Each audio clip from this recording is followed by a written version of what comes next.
수요 말씀 기도회 2024년 10월 9일입니다. 오늘은 제12강 초기 기독교와 노예제도에 대해서 공부하도록 하겠습니다. 성경에 노예에 대해서 많이 나오죠. 신약 성경에도 사도 바울이 자신을 말할 때 나는 그리스도의 노예다, 그리스도의 종이다 이제 그랬으니까 우리가 지난주까지는 초기 기독교에서의 여성의 위치에 대해서 공부하였고 오늘은 초기 기독교에서 노예는 어떤 위치였는가 살펴보는 그런 시간이 되겠습니다. 노예와 노예제 사회 1세기 도시에 그리고 현대 도시의 차이점이 있다면 현대 도시에는 노예들이 없어요. 근데 1세기 도시에는 노예가 아주 상당히 많았습니다. 그리고 우상들이 많이 있었어요. 1세기 도시에는 종교적 상징, 우상이죠. 신전이 굉장히 많이 있어 신전들. 그리고 노예가 많이 있었다. 이게 현대사회와 차이점입니다. 그만큼 노예의 존재가 굉장히 많았는데 그것을 노예제 사회라 부릅니다. 전 인구의 일정 비율 이상이 노예인 것을 말하죠. 로마 시내 안에는 일반 자유인보다 더 많은 숫자의 노예가 있었다고 합니다. 그래서 경제, 문화, 사회 전반에 노예의 존재가 깊이 뿌리 박혀 있는 사회를 노예제 사회라.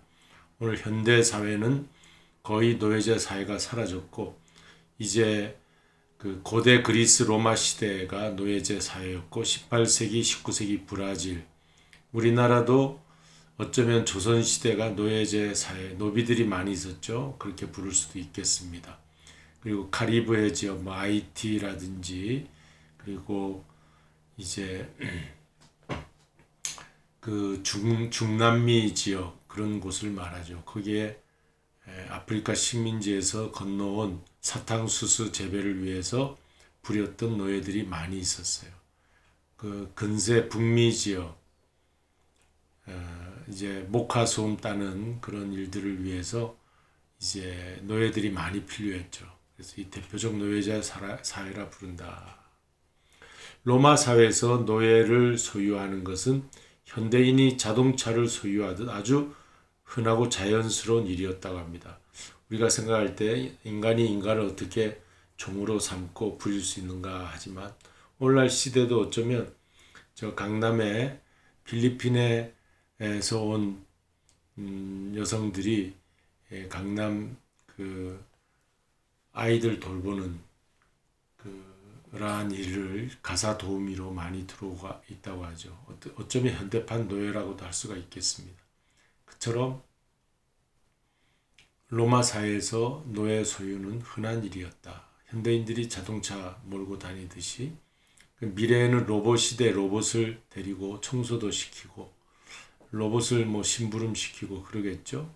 그렇다면 고대 사회에는 인간이 이런 일들을 하고 있었던 것입니다. 그레코 로만이라는 말은 그리스 로마를 다른 그 라틴적인 표현으로 그레코 로만이라고 부르는데 그리스와 로마를 말하죠. 그리스 로마의 노예제는 열린 시스템이었다. 그리고 북미 노예는 닫힌 시스템이었다. 여기 열렸다는 것은 누구나 노예가 될 수가 있었어요. 전쟁 포로로 잡혀오거나 가난해서 이제 몸을 팔거나 그래서 부유한 집으로 들어가는 경우도 이제 있었죠. 그래서 노예가 되는 것이죠. 우리나라도 오래전에 너무 가난해서 식모살이하는 그런 일들도 있었어요. 그것도 어쩌면 이런 모습이지 않았을까. 이걸 열린 시스템이라고 합니다. 그리고 닫힌 시스템은 아프리카 대륙의 식민지에 가서 붙잡아다가 와서 노예 상인에 의해서 이렇게 주인 집에 가서 일하는 노예로 팔리게 되죠. 이런 노예는 자유롭지도 못하고 아주 가혹한 그러한 이제 처벌을 받으면서 불이익을 많이 당한 닫힌 시스템. 여긴 열린 시스템은 누구나 노예도 되고 또 해방 노예도 되고 하는 열린 시스템. 그렇다는 거죠. 중요한 것은 아니고 노예제 사회에 대해서 우리가 잠깐 살펴보면 로마 제국의 사회 계층이 어떠했는가. 로마가 그리스 도시들 점령했을 때 이제 헬라 제국들이 있었고 그 다음 제국이 로마 제국이죠. 그러니까 로마 제국이 헬라 그리스의 도시들을 이제 전쟁에 나가서 승리하면서 다 점령했을 때 전쟁 포로를 잡아오는데 뛰어난 철학자들 그리고 학자들을 많이 잡아왔다고 그래요. 로마 가정에 노예로 잡혀와서 자녀의 가정교사 노릇을 했다고 합니다. 그리고 의사들도 노예인 경우가 많았죠. 이솝이라고 하는 분, 이분도 그 고대 그리스 노예 BC 6세기의 사람인데 이 이솝의 이야기 보면 우리가 아이들을 가르치는 그런 교재로 쓸 수 있는 그런 내용들이 있는 것이죠. 그래서 이솝이라는 사람도 노예 출신이다 이렇게 우리가 보게 되죠. 그래서 지금 말씀드리는 이 노예는 어느 정도 자유가 있었어요. 해방 노예일 수도 있고. 그러니까 지금 북미 시대의 그 오두막 집 케빈 뭐 탐소의 그 모험 속에 나오는 그 흑인 노예들 그런 모습의 노예들은 아니고 어느 정도 그 자유와 또 이제 주인의 대우를 받는 그런 노예들이었던 것 같습니다. 그리고 신약 성경에 나오는 빌립보서 4장 22절에 가이사의 집 사람들이라는 말이 나옵니다. 이 가이사는 로마 황제를 말합니다. 가이사. 그러니까 가이사 황제에게 속한 노예와 가소를 일컫는 말이죠. 전쟁에서 포로로 잡아와 보니 허드렛 일을 시키기에 너무 아까운 사람들, 머리도 뛰어나고 이제 뭐 전략도 있고 또 여러 가지 일을 잘 할 때, 재능이 많을 때 황제 가이사에게 속하여 보좌관을 했다는 것이죠. 그런 사람들이 있었다는 겁니다. 가이사의 집 사람들은 집안 허드렛 일뿐만 아니라 황제의 보좌관으로서 높은 위치에서 이제 비서의 일을 했다 이런 것을 말할 때 가이사의 집 사람들 성경에 그렇게 나와요. 구약 성경에는 요셉 이집트로 잡혀갔지만 요셉은 이제 종살이에서 또 감옥살이에서 이제 총리가 되는 그런 놀라운 그 이야기가 있죠. 다니엘도 마찬가지죠. 페르시아에 잡혀갔지만 거기에서 다니엘이 또 높은 자리에 올라가고 또 모르드게도 마찬가지 이런 구약 시대에 이러한 종들이 종살이 하다가 높은 위치에 올라간 것처럼 이제 로마 시대에도 이렇게 종으로 잡혀갔다가 높은 자리에 올라가는 사람들이 있었어요. 당시에 노예제에 대한 현실 이해, 노예에 대해서 우리가 이제 공부를 하는 것은 신약의 사회 경제적 세계를 이해하는 데 도움이 되기 때문이라는 거예요. 우리 신약 성경을 읽으면서 무작정 읽는 것이 아니라 당시 초기 기독교 1세기에 그런 노예제는 어떠했는가 살펴보면서 성경을 읽어 나가다 보면 누가복음 15장에 아버지 집을 떠난 탕자 이야기가 나오죠. 이 탕자가 집에 돌아오면서 하는 말이 있어요. 내가 집에 가면 집에 있는 종들 품꾼들은 아버지 집에서 먹을 것도 많고 풍부한데 나는 줄여 죽게 되었구나.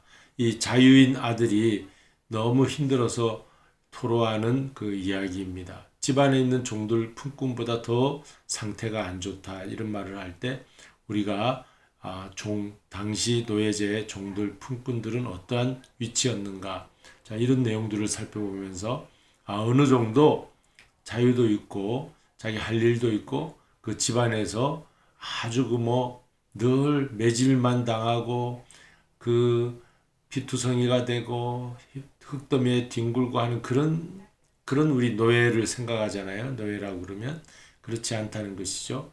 어떤 주인집에서 어느 정도 위치를 가지고 이렇게 일을 했습니다. 또 한 가지 비유를 보면 포도원 품꾼의 비유가 나와요. 마태복음 20장에 농장주의 청지기가 자유인 품꾼들 채용하는 그런 이야기가 나옵니다. 이 청지기 오이코노모스가 노예였어요. 청지기가 주인의 노예가 청지기입니다. 그런데 그 청지기는 노예 신분이지만 이 자유인들 품꾼들보다 일자리 구하러 온 사람보다 높은 위치에 있었던 것이죠. 오이코노모스라고 이런 것을 보면서 우리가 당시 노예제를 사회적으로 이렇게 공부하면서 이런 당시 노예 신분이 그렇게 아주 낮은 위치만 있었던 것은 아니구나 하는 것을 알게 되는 것입니다. 이제 마지막으로 로마의 사회 계층도를 보면 제일 상위층에 귀족이 있었습니다. 여기는 지배계층, 집정관, 원로원, 고위 관료, 부유한 토지 소유자들이 귀족이었어요. 그리고 그 다음 이제 밑으로 내려오면 평민들이 있었죠. 이들은 자작농을 하는 사람이었고 시민권, 투표권을 소유한 사람들, 그리고 이 귀족과 결혼이 가능했어요. 이 귀족들도 평민 중에서 마음에 들면 또 결혼도 했다고도 합니다. 이 평민들 중에서도 귀족과 결혼하여 상류층으로 올라가는 사람들도 있었다는 것이죠. 그리고 이 평민들은 주로 정부 공무원직을 많이 했어요. 물론 하급 공무원이었겠지만 평민들 중에서 그런 일을 많이 했다는 것입니다. 그리고 세 번째는 해방노예가 있어요. 노예 중에서도 이제 자유인이 된 것이죠. 주인에게 돈을 줬다든지 아니면 이제 어느 일정 기간 동안 주인 말을 잘 들었을 때 주인이 이제 해방시켜 준 것이죠. 주로 이 사람들은 상공업에 종사하게 되었다는 것입니다. 그 다음에 이제 제일 하층으로는 노예가 실제로 있었죠. 잡혀온 지 얼마 되지 않고 전쟁 포로에서 와 있는 노예들. 그리고 이제 주인에게 순응하지 않고 반항하고 그럴 때는 가혹한 처우가 있었고 채찍질을 당했고, 이들의 출신은 전쟁 포로, 또 외래인, 그리고 이들은 주로 주인집 하인으로 일을 했습니다. 그리고 농장에 가서 땀 흘리며 고생하고 광산에서 이제 깊은 굴 속으로 들어가서 채굴하고 이런 일들, 일반인들이 못하는 3D 작업, 3D 직종에 들어가서 노예들이 일을 한 것이죠. 자, 이들은 또 기술적인 일을 담당을 했어요. 어떤 손기술이 있었던 것이죠. 자, 이제 보면 로마의 사회 계층도가 귀족, 평민, 해방노예, 노예 이렇게 상에서 하로 이렇게 쭉 되어 있었다는 거 우리가 보고, 당시 로마의 노예 인구수가 자유인보다 더 많았다. 로마의 절반 이상이 노예들이었다고 그럽니다.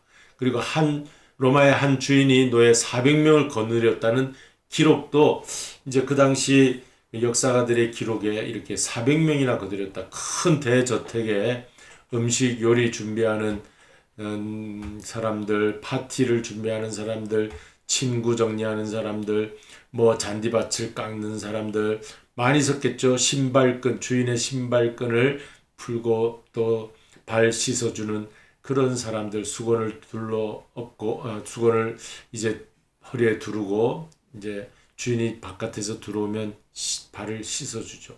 마가복음 1장 7절에 이제 예수님을 나는 신발끈 매기도 감당치 못하겠다. 세례 요한이 그런 말을 했죠. 자, 최상의 옷을 입은 노예도 있었어요. 노예 중에서도 아주 옷을 잘 입은 노예가 있었는데 그것은 주인의 부유함을 나타내는 징표라고 해서 노예들 중에서도 옷을 잘 입었다고 합니다. 자, 이런 말을 하는 것은 우리가 생각할 때 노예라 그러면 아주 그냥 뭐 다 떨어진 옷 입고 흙바닥에서 뒹굴고 짐승처럼 취급받는 그런 생각을 우리가 보통 하게 돼요. 그러나 1세기의 초기에 기독교가 있었던 당시 사도 바울이 자기를 지칭할 때 나는 예수 그리스도의 종이다, 노예다 할 때 이런 표현은 주인에게 속한 자다. 그런 뜻이 많은 거예요. 주인에게 속한 자. 그 당시 그리스도의 노예라는 표현은 그리스도께 속한 자라는 개념의 뜻이 있다는 것입니다. 아주 그냥 예수 그리스도로부터 불임을 당하고 그냥 밑바닥에서 뒹굴고 하는 그런 자기를 낮추는 겸양의 표현도 있겠지만 꼭 그런 노예만 있었던 것은 아니에요. 청지기 같은 그리고 아주 높은 위치에 있는 그런 종들도 있었기 때문에 우리가 그리스도인 노예라 하는 표현은 그리스도께 속한 자다. 나는 그리스도의 사람이다. 나는 그리스도께 낙인 찍힌 자다. 그런 뜻이 있다는 것입니다. 이렇게 해서 오늘 노예에 대해서 공부했고, 지난주는 우리가 여성에 대해 공부했고, 왜 이런 공부를 하느냐. 기독교가 들어옴으로 해서 여성의 지위가 높아졌고 종의 구분이, 자유인과 종의 구분이 사라졌다는 것을 말씀드리려고 이런 공부를 하는 거예요. 그러니까 이 초기 사회에서 기독교의 역할이 얼마나 컸는가 우리가 다시 한번 알 수가 있는 것입니다. 우리 복음성가 듣고 마치도록 하겠습니다.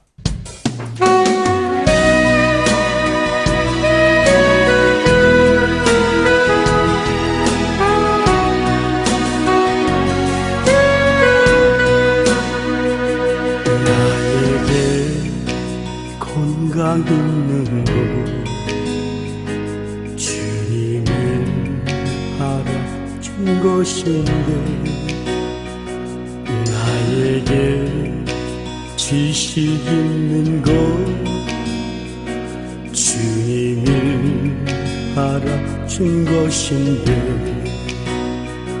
너희는 청년의 때에 창조주 하나님을 기억하라 말씀하신 하나님 왜 잊었는가. 금보다 귀한 세월 나를 위해 무엇했느냐. 예수님 나에게 물으시며 내게의 눈물뿐이네. 나에게 물질 있는 것 주님을 알아준 것인데, 나에게 명예 있는 것 주님을 알아준 것인데, 재물과 하나님을 겸하여 섬기지 못하리라 말씀하신 하나님 왜 잊었는가. 썩을 것 위해서는 수많은 시간을 쓰면서 주님을 위해서 무엇했는지 부끄러운 뿐이네.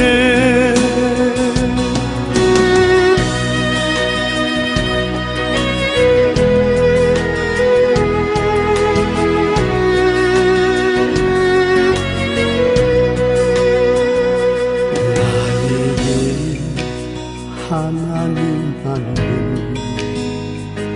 그것은 족하지요. 한순간 한순간은 은혜와 감격뿐이지요. 먼저 그의 나라와 그의 위를 구하라. 세상 살아가는 법 말씀하신 나의 하나님, 지금의 나 된 것은 주님의 크신 은혜이니 일할 수 있을 때 힘써 일하라. 하나님을 위하여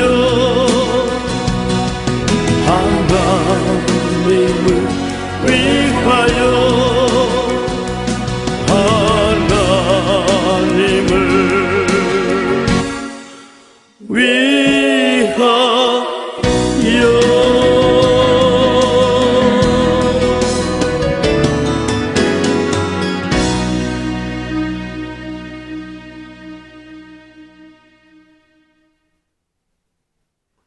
주님 가르친 기도로 마치겠습니다. 하늘에 계신 우리 아버지여, 이름이 거룩히 여김을 받으시오며 나라의 마옵시며 뜻이 하늘에서 이룬 것 같이 땅에서도 이루어지이다. 오늘날 우리에게 일용할 양식을 주옵시고 우리가 우리에게 죄 지은 자를 사하여 준 것 같이 우리 죄를 사하여 주옵시고 우리를 시험에 들게 하지 마옵시며 다만 악에서 구하옵소서.